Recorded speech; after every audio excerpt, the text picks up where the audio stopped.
Irmãos queridos, eu estou muito feliz de estar aqui com vocês, grato a Deus por retornar a esta cidade, depois de alguns anos, e de partilhar com vocês a palavra de Deus. Eu não vou seguir o roteiro, falando agora sobre dízimo, espero que a gente possa tratar disso no momento de perguntas e respostas. Eu queria trazer para vocês uma palavra mais inspirativa, de encorajamento. Então eu gostaria de partilhar com vocês o texto de 1 Reis, capítulo 17.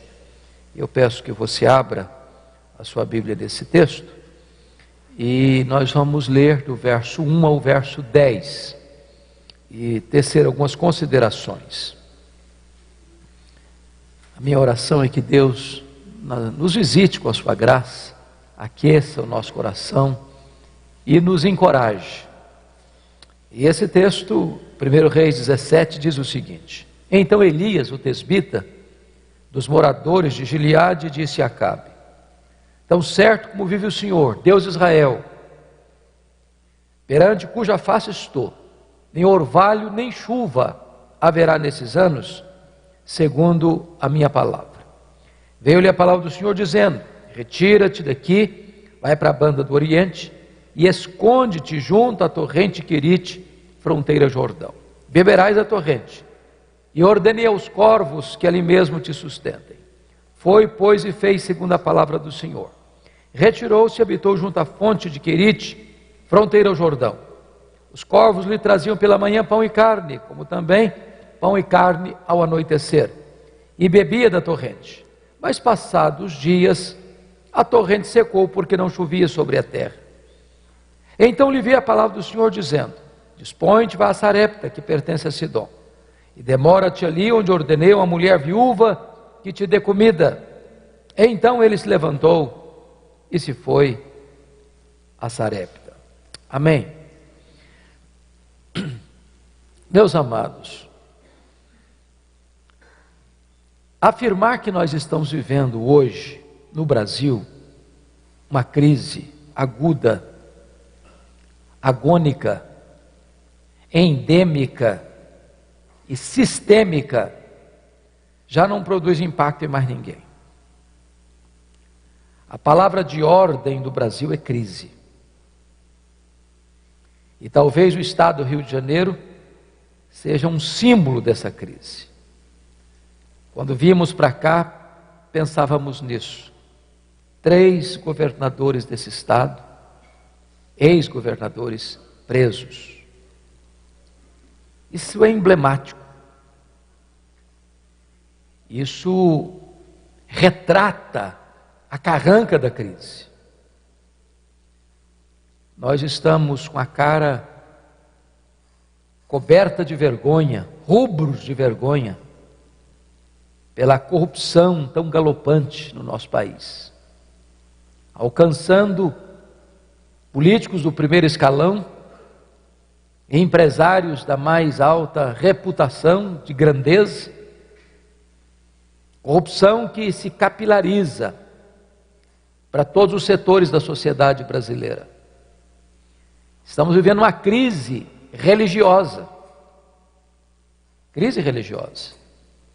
Uns bandeando para o lado do liberalismo, outros correndo atrás do sincretismo, outros que, embora professem uma fé ortodoxa, muitos estão com a ortodoxia morta, ossificada, áridos como um deserto, secos como um poste. E nós estamos vivendo uma sociedade assolada pela delinquência, pela violência,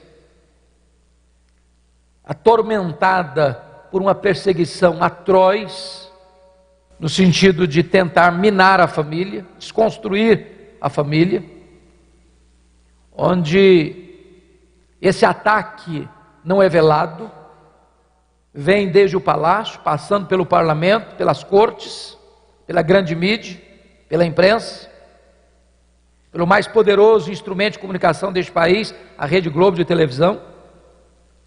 E nós estamos aí sofrendo os ataques e toda opressão dessa sociedade que está posta no maligno. Exercer o ministério num tempo desse não é fácil, é um grande desafio. Até porque, infelizmente, essa crise atinge de frente a classe pastoral. Numa pesquisa recente feita no Brasil, detectou-se que as 3 classes mais desacreditadas do Brasil são os políticos, a polícia e os pastores. E nós estamos vivendo esse drama. E eu penso que o texto lido retrata para nós essa crise e aponta para nós uma solução. Porque vocês se lembram que com a morte do rei Salomão, depois de 120 anos de monarquia em Israel, 40 com Saul, 40 com Davi, 40 com Salomão, e ele morre no ano 931, o reino de Israel é dividido. Há uma grande cisão. E das 12 tribos, 10 seguem a liderança cismática de Jeroboão I, formando o que nós chamamos de Reino do Norte de Israel, cuja capital veio a ser Samaria. Esse reino durou 209 anos, de 931 a 722, quando foi levado pela Síria. E nesses 209 anos, nós tivemos 19 reis, em 8 dinastias diferentes governando. O que é interessante é que nenhum desses 19 reis andou com Deus. Todos foram maus, todos foram idólatras, todos foram ímpios, todos foram perversos. Porém, o rei que governa agora na época de Elias, recebe o apelido, o epíteto, o adjetivo de o pior rei de Israel. Se não bastasse isso, Acabe se casa com a pior mulher do mundo, Jezabel. A mulher é assassina, é feiticeira e é mandona. O rei é apenas um boneco na sua mão. Foi essa mulher que impôs a força da baioneta, o culto a Baal em Israel, e persegue e mata os profetas de Deus. A apostasia é galopante, a idolatria é imposta à força, e a nação sofre as consequências desses desmandos. Pois bem, é nesse tempo de crise política, religiosa, econômica, moral e espiritual sem precedentes na nação, que Deus levanta não um partido político, não uma denominação religiosa. Deus levanta um homem. Deus levanta Elias. E esse homem, não numa carreira solo, como ele mesmo pensou, porque havia 7.000 anônimos que não tinham se dobrado a Baal. É que Deus vai fazer uma verdadeira revolução naquela nação. Então eu preciso conhecer esse homem. Quem foi Elias? E o que Elias pode nos ensinar ainda hoje? E o texto começa sendo: então Elias, o tesbita, dos moradores de Gileade, disse a Acabe. Quando diz Elias o tesbita, não está falando da família dele, do sobrenome dele. Está falando da procedência geográfica dele. Ele vem de Tisbé, um lugarejo insignificante, desconhecido, incrustado lá nas fraldas dessa cordilheira de montanhas de Gileade. Quando você vai para o mapa procurar Tisbé, você não acha Tisbé no mapa. Elias vem de uma família desconhecida, de uma cidade desconhecida. Ele é um homem desconhecido. Não vem de uma família rica, não vem de uma classe sacerdotal, não vem de uma escola de profetas. Ele é um homem desconhecido, de uma família desconhecida, de um lugar desconhecido, mas um homem levantado por Deus. Isso me ensina um princípio. Deus não precisa de estrelas para fazer a sua obra. Deus não precisa de figurões para fazer a sua obra.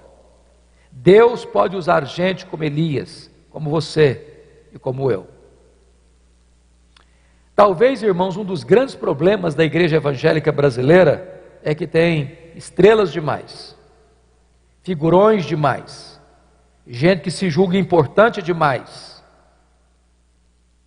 E eu tenho aprendido uma coisa: as estrelas só brilham quando o sol não está brilhando. Porque quando Jesus, o sol da justiça, está brilhando, não tem espaço para homens brilharem. Eu fico até constrangido em ver no cenário brasileiro pastores, cantores evangélicos sendo tratados como astros de cinema, como estrelas. Temos assistido no Brasil o pecado da tietagem evangélica.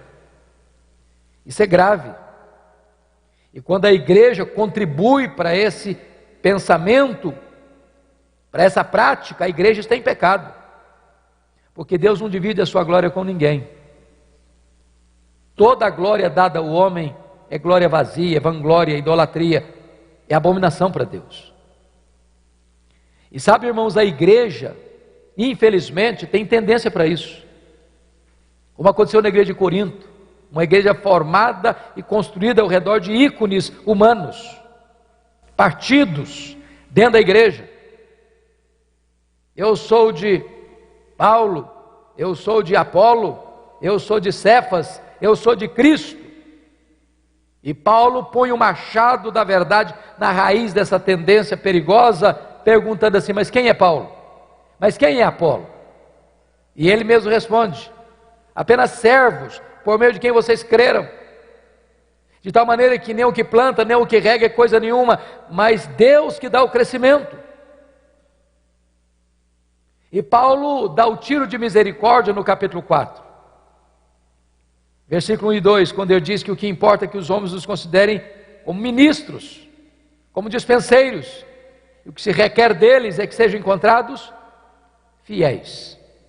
A palavra ministro aí na língua grega foi cuidadosamente escolhida por Paulo, que foi inspirado pelo Espírito Santo, porque há 3 palavras para servo no grego: a palavra diáconos, o diácono é aquele que serve; a palavra doulos é o escravo; e a palavra huipereta. E huipereta é menor do que diáconos e menor do que doulos. O huipereta era um escravo condenado à morte, que antes de morrer tinha que prestar um serviço. Eram os remadores de galés, com seus pés acorrentados, que deveriam trabalhar a exaustão até a morte. Morreu, joga no mar.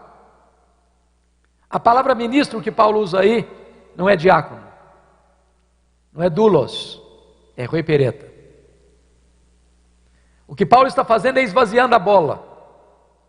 O que Paulo está fazendo é tirando todo o oxigênio da soberba. O que Paulo está dizendo é que ninguém pode servir a Deus de nariz empinado. Na presença de Deus, nós temos que nos curvar, nós temos que nos humilhar. Não combina a obra de Deus com vaidade, não combina. Agora notem vocês que Elias sai do anonimato e começa o ministério dele no palácio. Isso me impressiona, porque muitos de nós vamos atravessar o ministério todo sem nunca pregar para o rei no palácio do rei. Pois já começa lá. E a palavra dele é categórica, dizendo para o rei assim: segundo a minha palavra, rei, não vai chover, não vai cair orvalho. Por que ele está dizendo isso? Porque está trazendo uma palavra de juízo para a nação. Baal era considerado pelo povo o padroeiro da prosperidade. Quando o povo colhia os frutos do campo, ou as ovelhas davam cria no pasto, atribuía isso a Baal. Se Deus fecha as janelas dos céus e corta as chuvas e também o orvalho, não haverá fruto no campo, e haverá fome nos redis, e a miséria vai ser estabelecida. Deus está quebrando as pernas de Baal. Mas o que é curioso é que o profeta diz: não vai chover, não vai cair orvalho, segundo a minha palavra. E você pergunta: por que Elias tem tanta certeza? Onde está a sua garantia? Onde está o aval da sua palavra? O texto não responde essa pergunta. A resposta está em Tiago 5,17. Elias orou com instância para não chover, e não choveu. Aí você aprende uma segunda lição no texto. Você só pode prevalecer em público diante dos homens, se primeiro você prevalece em secreto na presença de Deus. Você só pode se levantar diante do rei, se primeiro você se prostra diante do rei dos reis. Você só pode prevalecer na pregação, se primeiro você prevalece na oração. Talvez esse é um dos grandes dramas da igreja evangélica brasileira.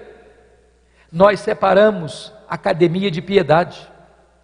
Nós separamos pregação de oração. Nós temos gigantes do saber no púlpito, mas nanicos na vida de oração.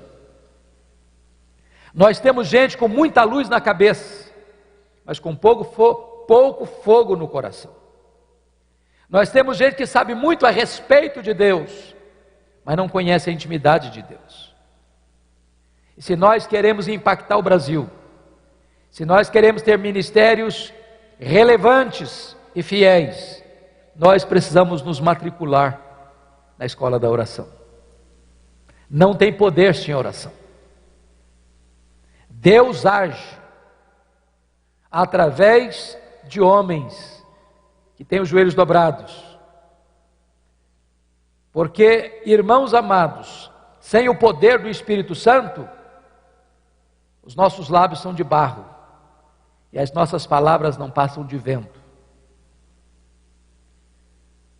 Já dizia Martinho Lutero no seu tempo: pregação sem unção endurece o coração. Nós precisamos ser homens que andem na presença de Deus, que tenham intimidade com Deus, que se levantem dos joelhos para se levantarem na presença dos homens. Agora notem vocês que quando chega o verso 2 e 3, há uma transição no texto curiosíssima. Quando Deus diz para Elias: agora você vai, retira, se esconde junto à torrente Querite, fronteira ao Jordão, e eu vou ordenar os corvos que levem para você comida, e você vai beber da fonte. E aí você fica perguntando: Deus, eu não estou entendendo, não estou entendendo. O Senhor me tira do anonimato, o Senhor me leva para o palácio, para pregar para o rei. Estou começando meu ministério assim, no auge. E agora o Senhor me manda me retirar, me esconder, ir para um deserto. Não estou entendendo. Porque você e eu, pastor, líder, nós não gostamos de nos esconder, nós gostamos de aparecer. Nós não gostamos da solidão, nós gostamos da multidão. Mas aqui tem um princípio, irmãos. Primeiro Deus trabalha em você, depois Deus trabalha através de você. Deus está mais interessado em quem você é do que no que você faz. Vida para Deus precede trabalho para Deus. Notem que o propósito de Deus aqui não é a obra, é o obreiro. Deus manda o obreiro para o deserto e apaga as luzes dos holofotes e tira as luzes da ribalta e deixa-o no anonimato, num deserto. Meus amados irmãos, nós não gostamos do deserto. O deserto não nos promove, o deserto nos humilha. O deserto não nos exalta, o deserto nos rebaixa. O deserto não nos leva para o palco, o deserto nos leva para trás das cortinas. Porém, o deserto não é um acidente de percurso na nossa vida, é uma agenda de Deus. Quem nos matricula na escola do deserto é o próprio Deus. O deserto é a escola superior do Espírito Santo, onde Deus treina os seus líderes mais importantes. O deserto é onde Deus tonifica as musculaturas da nossa alma. No deserto Deus trata conosco. No deserto Deus trabalha em nós, para depois Deus trabalhar através de nós. Então não fique impaciente com Deus, se Ele te empurrou para o deserto. Se Ele te levou para o deserto é porque Ele quer provar você. Não para destruir você, mas para fortalecer você. Porque Deus está mais interessado na sua vida do que no seu trabalho.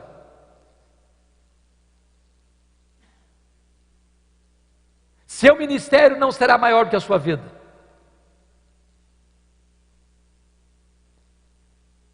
É por isso que Deus nos leva para o deserto, irmãos, é para tratar com a gente. Mas note outra coisa. Deus disse para Elias que ele iria se esconder, mas ele teria uma provisão milagrosa.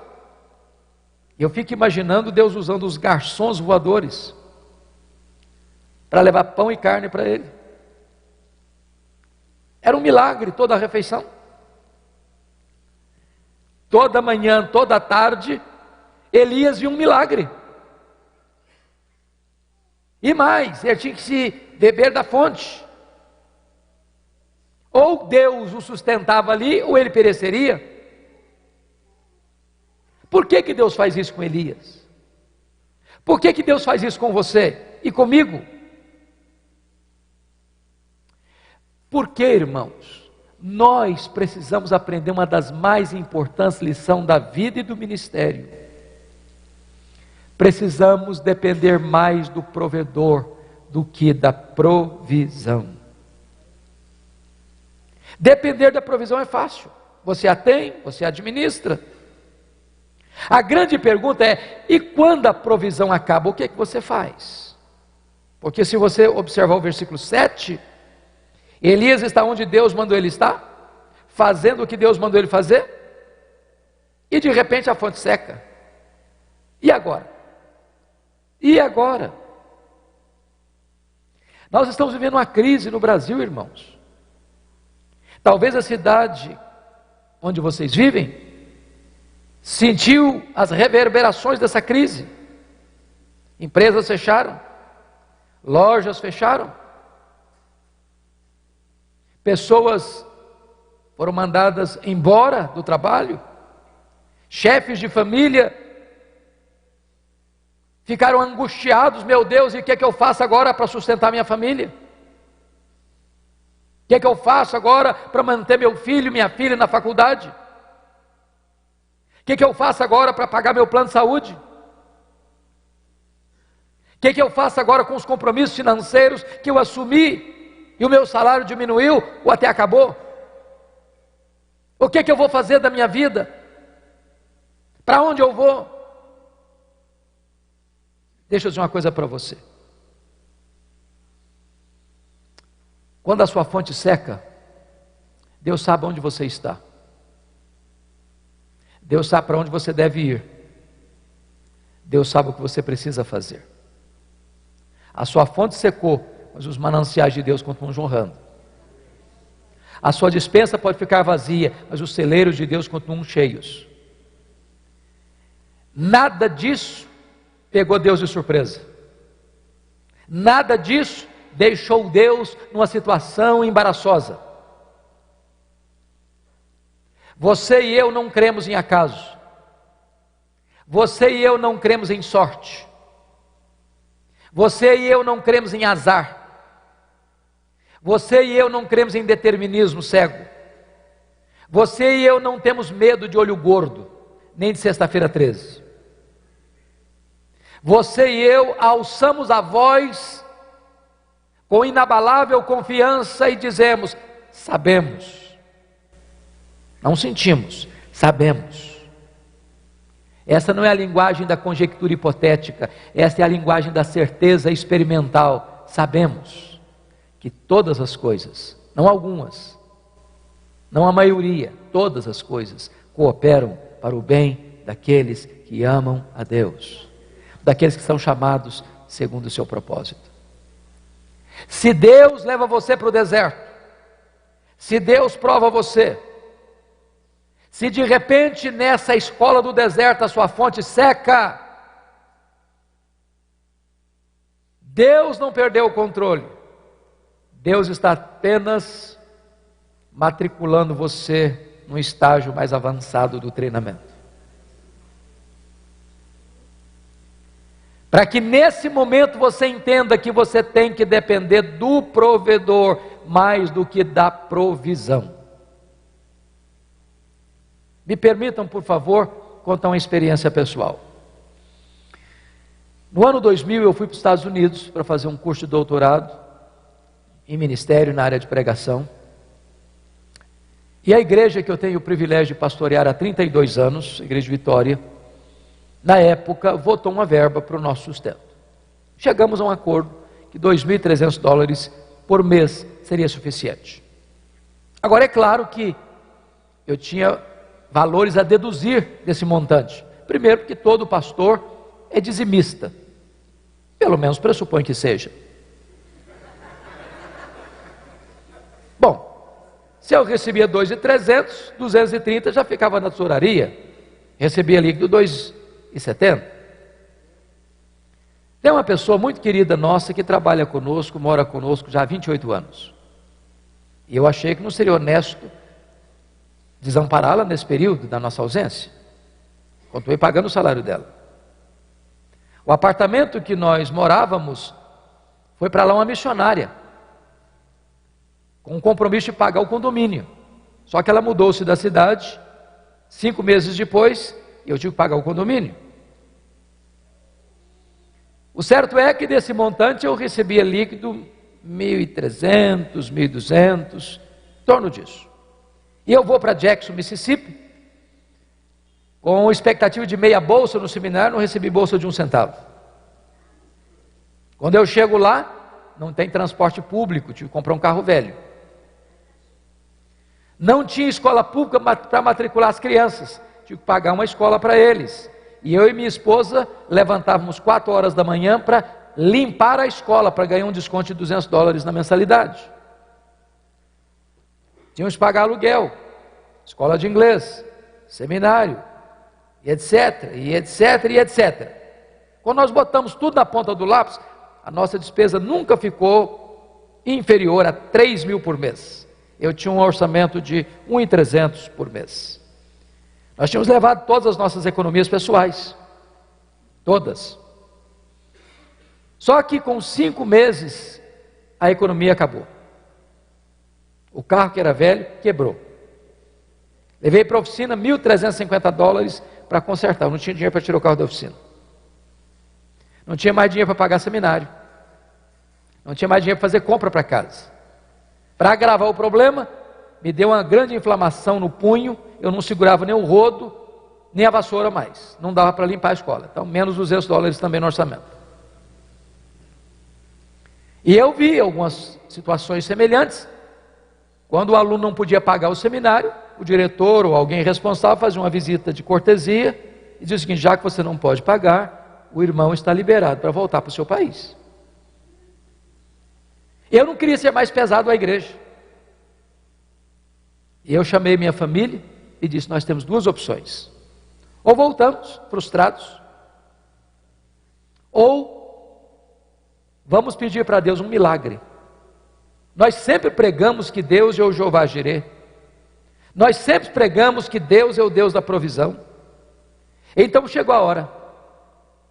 E naquele momento nós nos ajoelhamos na sala e falamos para Deus: Deus, nós viemos para cá, nós temos um plano, um propósito, mas nós não temos recursos.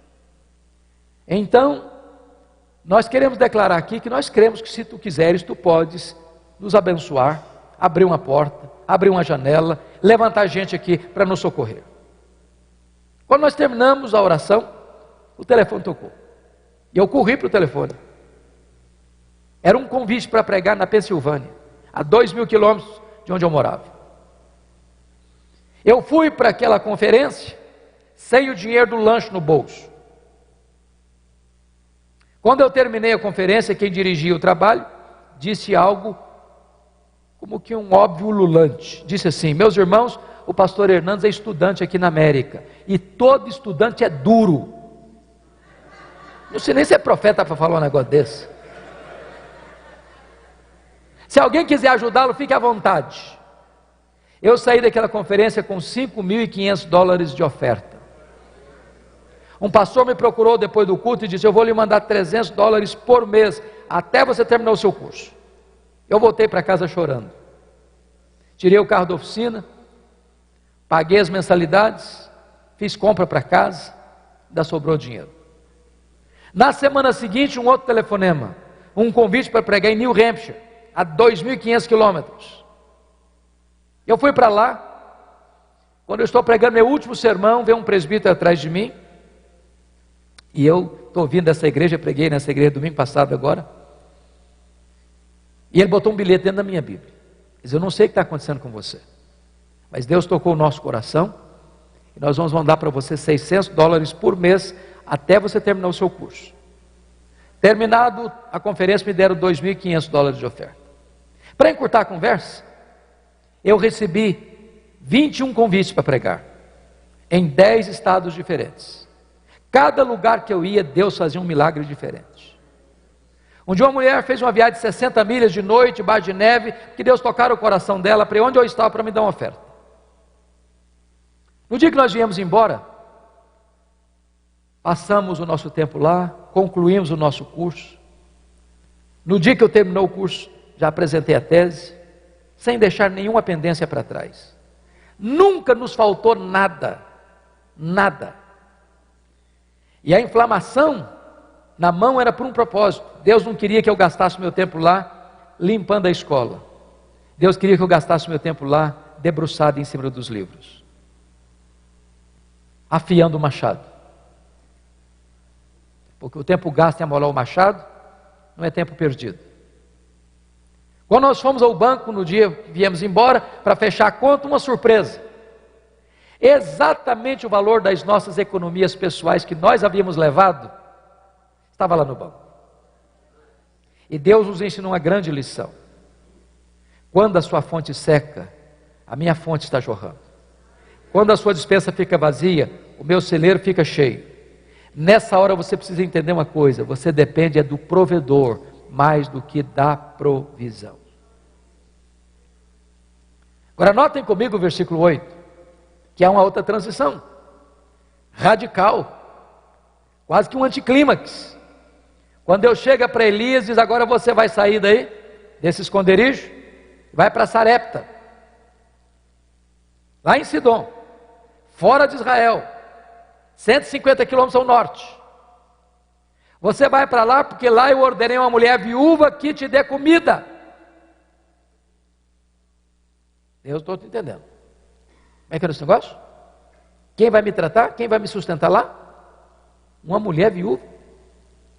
Naquela época, se falar em mulher viúva, nós estamos falando de uma pessoa desprovida. Hoje as viúvas, graças a Deus, às vezes ficam numa situação até boa financeiramente. Naquela época não. Agora preste bem atenção. O que Deus está falando com ele?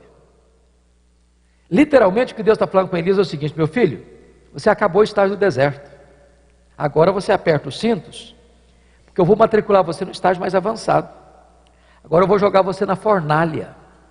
Sarepta significa fornalha, fogo, cadinho. Deus está apertando as tarraxas. Deus está aumentando a pressão. Deus está jogando este homem na fornalha, e a fornalha de Deus não tosta um fio de cabelo seu, mas queima todas as amarras que prendem você. O fogo de Deus não destrói, o fogo de Deus depura, limpa, aquece, ilumina e alastra.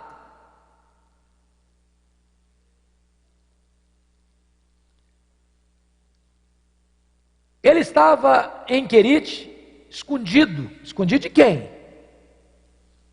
Escondido de Acabe, de Jezabel.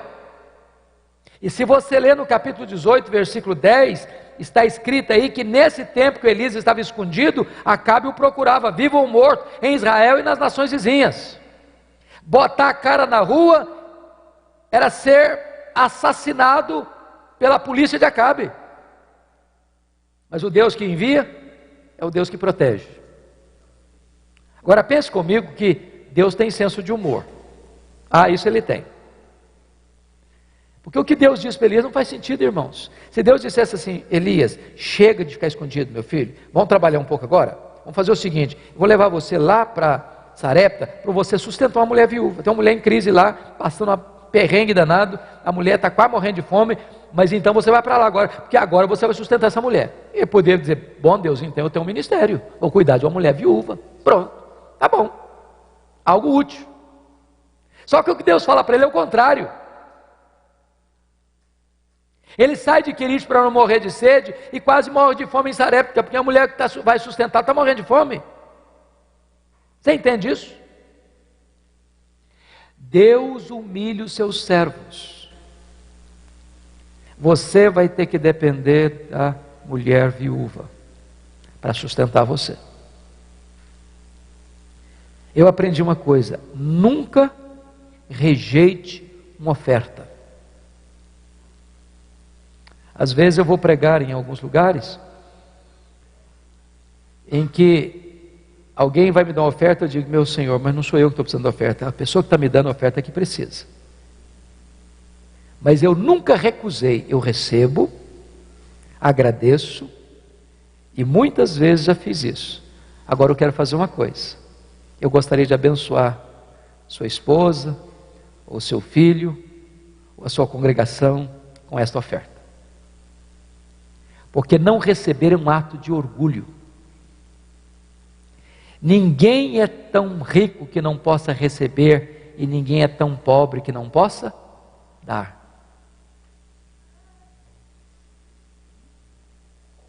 Para você ser sustentado por uma mulher que está morrendo de fome, você tem que ter humildade. Humildade. Agora pensem comigo. Aquela viúva conhece a Deus na cozinha. Cozinha é um bom lugar de conhecer a Deus, não? E eu fico pensando que Deus não multiplicou para ela um saco de farinha, nem um tonel de azeite.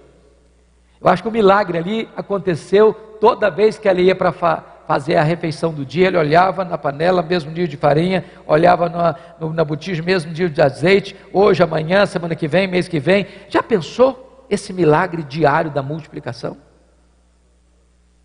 Hoje é um dia emblemático, irmãos. Hoje é o dia mundial de ações de graças. Talvez você está murmurando. Talvez você está reclamando da vida. Você tem motivos para agradecer, não tem não? Você está aqui hoje. Você tem pernas para andar. Você tem ouvidos para ouvir. Você tem olhos para ver. Você tem nariz para cheirar. Você tem mãos para palpar. Você tem pés para andar. Deus lhe deu o paladar para distinguir os sabores diferentes. Deus lhe deu um corpo que é uma máquina milagrosa, que processa o que você come, transforma isso em vida para você. Você tem uma casa para voltar depois de um dia de trabalho. Você tem uma cama para dormir. Você tem roupa para vestir. Você tem pão sobre a sua mesa. Você tem alguém que ama você e abraça você e recebe você e celebra quando você volta para casa. Você tem amigos. Você tem a igreja. Você tem Jesus. Você tem a vida eterna. Você é filho do Rei dos Reis. Seu nome está escrito no livro da vida. Você é santuário do Espírito Santo. Você tem motivos, porque você já é mais do que abençoado. Você é super abençoado com toda a sorte de bênção em Cristo Jesus. Deus ainda hoje multiplica a farinha na nossa panela e o azeite na nossa botija. Agora preste bem atenção. O Deus que faz milagres é o Deus que permite também tragédias na nossa vida. Porque o filho único dessa viúva adoece e morre. Vocês lidaram há alguns anos com uma grande tragédia nessa cidade. E eu quero crer que alguns de vocês tiveram que sepultar parentes, amigos, membros da igreja. E talvez alguém pergunte: onde está Deus? Hoje muitas vezes se prega um cristianismo inverídico, que diz para você: não, se você for crente, você não vai ficar doente. Se você for crente, você não vai ficar desempregado. Se você for crente, você não vai andar de carro velho. Se você for crente, você só vai ter sucesso na vida. Deixa eu dizer uma coisa para você, amado. Deixa eu dizer uma coisa para você. Crente fica desempregado. Crente fica doente. Crente sofre bala perdida na rua. Crente enterra os seus mortos. Deus nunca prometeu, nem para você, nem para mim, ausência de luta. O que Ele prometeu é estar conosco todos os dias, até a consumação dos séculos. Agora notem uma coisa, vocês que são pastores e líderes, e isso me impressiona muito, porque a Bíblia diz que a viúva botou a culpa da morte do filho único dela em Elias. Coitado do Elias. Diz alguém que pastor tem costas largas e couro de jacaré. Casal briga meia-noite lá dentro da casa, o culpado é o pastor. Adolescente rebelde saiu de casa, o pastor que é culpado. Sabe o que me impressiona com Elias? É que ele não se defendeu. Nós somos gigantes em nos defendermos. Mas por que Elias não se defendeu?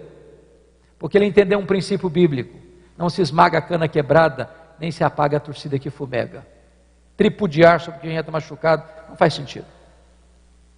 Tem hora que o silêncio é mais eloquente do que o mais eloquente dos discursos. A única palavra que Elias disse para aquela mulher foi esta: me dê seu filho morto aqui, transfira para mim a sua dor. Ele pega esse menino, leva para o quarto, tranca a porta, e ele que ficar em silêncio, na sua autodefesa, abre a boca e fala muito, clamando aos céus por um milagre. Se eu e você hoje, em pleno século 21, ousássemos pedir para Deus algo inédito, porque não havia ressurreição até então, talvez nos internariam no manicômio, talvez nos chamariam de heterodoxos. Mas Elias tem coragem de pedir para Deus algo inédito. E Deus realiza o inédito e ressuscita o menino. Agora pensem comigo, se Elias fosse um dessas estrelas de hoje, que faz propaganda de milagres que nunca aconteceu. O que ele faria?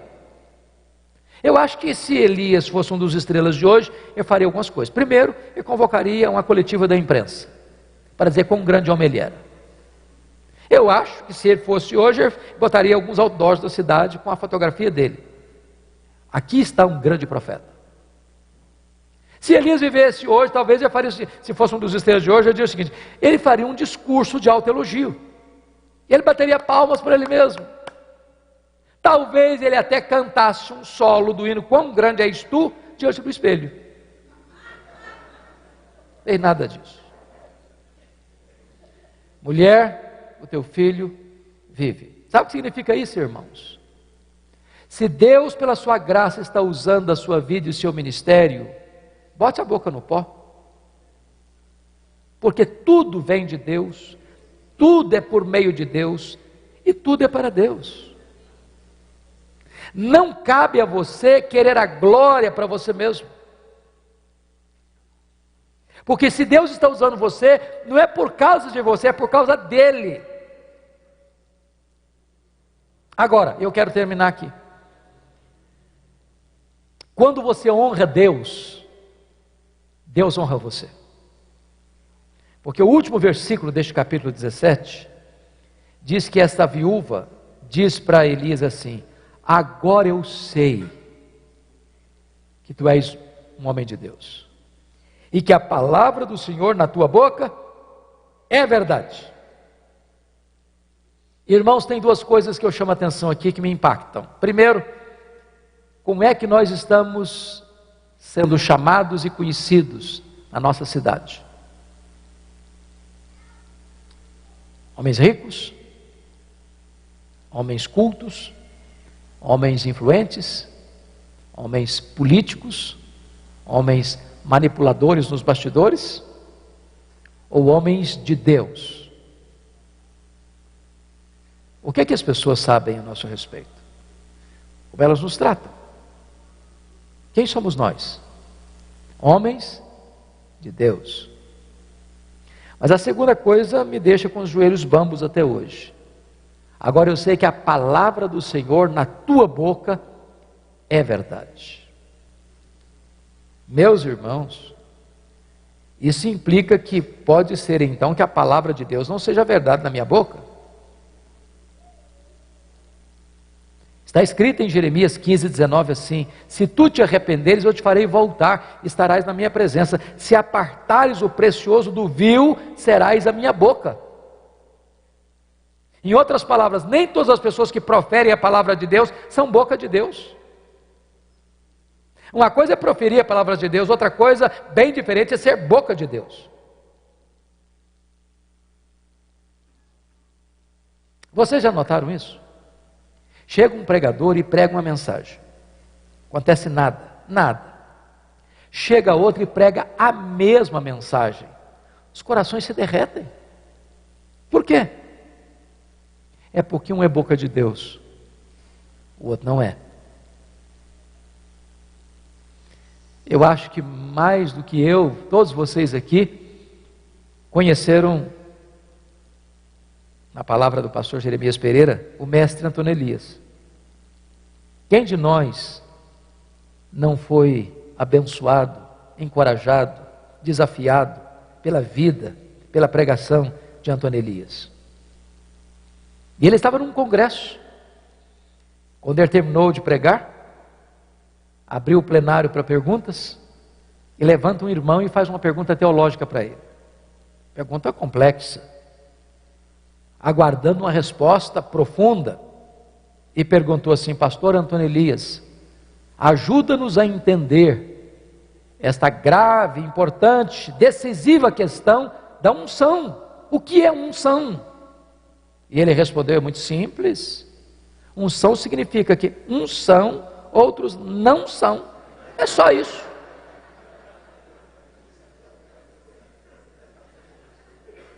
Agora eu sei que a palavra do Senhor é verdade na sua boca. Sabe o que me impressiona hoje? É que nós vivemos na geração mais empolgante da história da humanidade. Oh, irmãos, é empolgante mais. Quando eu fui para o seminário, nos idos de 1978, eu achava que eu estava assim, levei uma maquininha Letera 32, espetáculo, verdinha, um bom datilógrafo, apresentava meus trabalhos lindos. Os coitadinhos dos colegas que não tinham datilografia penavam, cheio de corretivo, trabalho todo cheio de emenda aqui, emenda ali. Eu acho, estou na benção. Quando eu vi falar em internet, eu pensei, esse negócio é o 666, só pode. Quando eu vi o primeiro telefone celular, parecia um tijolo, dava quase dor na coluna no cara. Hoje você acessa o mundo no seu telefone. Hoje você tem acesso à literatura que você quiser no seu computador. Que coisa fantástica! Hoje você tem na língua portuguesa os melhores sermões pregados na história da igreja. Sermões de João Crisóstomo, sermões de Aurélio Agostinho, sermões de Martinho Lutero, sermões de João Calvino, sermões de Jonathan Edwards, sermões de Charles Haddon Spurgeon, sermões de Mark Lloyd Jones. Sermões que Deus usou para impactar milhares de pessoas. Se você pegar esses mesmos sermões e pregá-los na íntegra, muito provavelmente os resultados não vão ser mais os mesmos. Por quê, irmãos? Por quê? Aí eu preciso evocar a figura de E.M. Bounds, um metodista piedoso do século XIX, quando ele diz assim: é que nós estamos à procura de melhores métodos e Deus está à procura de melhores homens. Deus não unge métodos, Deus unge homens. Deus unge homens. Eu não sei se vocês sabem, mas todo seminarista do 4º ano, está terminando o curso, ele tem uma leve sensação que ele é um forte concorrente com Charles Haddon Spurgeon. Aí um seminarista do 4º ano, já tinha uma igreja que ele cuidava, ele era o cara. Leu o sermão, importante sermão, Pecadores nas mãos de um Deus irado. Sermão pesado, de Jonathan Edwards, a mente mais brilhante da América. Aquele homem orou e jejuou alguns dias, a igreja lotada, e ele pega o esboço e lê o esboço, segurando o esboço numa mão, a lamparina na outra mão. Na medida que ele pregava, os corações iam se derretendo, as pessoas angustiadas começavam a chorar, alguns gritavam, outros gemiam, outros agarravam nas pilastras do templo, a sensação de que o inferno estava debaixo de seus pés. Quando ele terminou de pregar, seu auditório estava prostrado, caído, em lágrimas. Mais de 500 pessoas convertidas naquela noite. Pois esse seminarista pegou esse sermão, Pecadores nas mãos de um Deus irado, e decorou o sermão, palavra por palavra, sentença por sentença. E chegou na igreja e pregou com toda a vibração, com todo entusiasmo. E a igreja caiu também, irmãos. Mas no sono. No sono. No sono. O sermão era o mesmo, mas quem pregava o sermão era outra pessoa. Agora eu sei que a palavra do Senhor na tua boca é verdade. A minha oração é que Deus traga um grande reavivamento nos púlpitos das nossas igrejas. Perguntaram para Dwight Lima Moody, qual o maior problema da igreja? Moody respondeu: o maior problema da igreja são os obreiros. Eu tenho que admitir isso, irmãos. Eu sou o maior problema da igreja. Por isso perguntaram para Moody: Moody, como é que começa um avivamento? Moody respondeu: acenda uma fogueira no púlpito. Se o pastor, se o presbítero, se o professor de escola dominical, se o líder da igreja for um graveto seco a pegar fogo, até lenha verde vai começar a arder. Que Deus nos ajude, que Deus inflame o nosso coração, que Deus restitua para você a alegria do ministério, que Deus devolva para você o prazer de ser pastor. Eu ando preocupado com isso, irmãos, porque hoje eu vejo muito pastor cujo sonho da vida é ser vereador da cidade, é ser deputado. E eu não tenho nenhum problema com política, eu amo política, e oro para que Deus levante no nosso meio homens, mulheres vocacionados para a carreira política. Mas se Deus chamou você para o ministério, não rebaixe de posto. Você já é embaixador do Rei dos Reis e do Senhor dos Senhores. Você tem a mais nobre, mais sublime, mais gloriosa vocação da história da humanidade. Deus chamou você para ser ministro da reconciliação. Então, deixe o seu coração se apaixonar pelo ministério. Volte a sonhar com o ministério. Volte a ter prazer no ministério. Volte a pregar com ardor, com paixão. Volte a descobrir a bênção da vida devocional abundante. E que Deus nos ajude. Porque nesse tempo de crise, a minha oração é que Deus levante novos Elias. Quando Elias estava terminando o seu ministério, foi levado para o céu, num redemoinho, a capa dele ficou na mão de Eliseu. E agora Eliseu está precisando atravessar o Jordão de novo, já tinha passado a pé enxuto, e ele chega à margem do rio, com a capa do Elias na mão, com a pergunta no coração, e a pergunta foi essa: onde está o Senhor Deus de Elias? Que pergunta emblemática. Essa pergunta significa assim: será que Deus só fez milagres ontem? Ou será que Deus faz milagres ainda hoje? Será que Deus só agiu no passado? Ou será que Deus ainda age no presente? Você não tem problema de crer que Deus fez milagres ontem. A Bíblia está cheia deles. Você não tem dificuldade para crer que Deus fará milagres amanhã. A Bíblia está cheia de promessas. Mas o seu, o meu, o nosso problema é: será que Deus faz hoje? Será que Deus faz agora? Será que Deus faz na minha vida? Porque às vezes a nossa teologia é a teologia da Marta. Quando Jesus chegou em Betânia, Marta disse: se tu estiveras aqui, meu irmão não teria morrido. Conjugou o verbo no passado. Aí Jesus: não, Marta, o teu irmão há de ressurgir. Ela diz: eu sei, eu sou crente, eu leio a Bíblia, eu conheço as promessas, ele vai ressuscitar no último dia.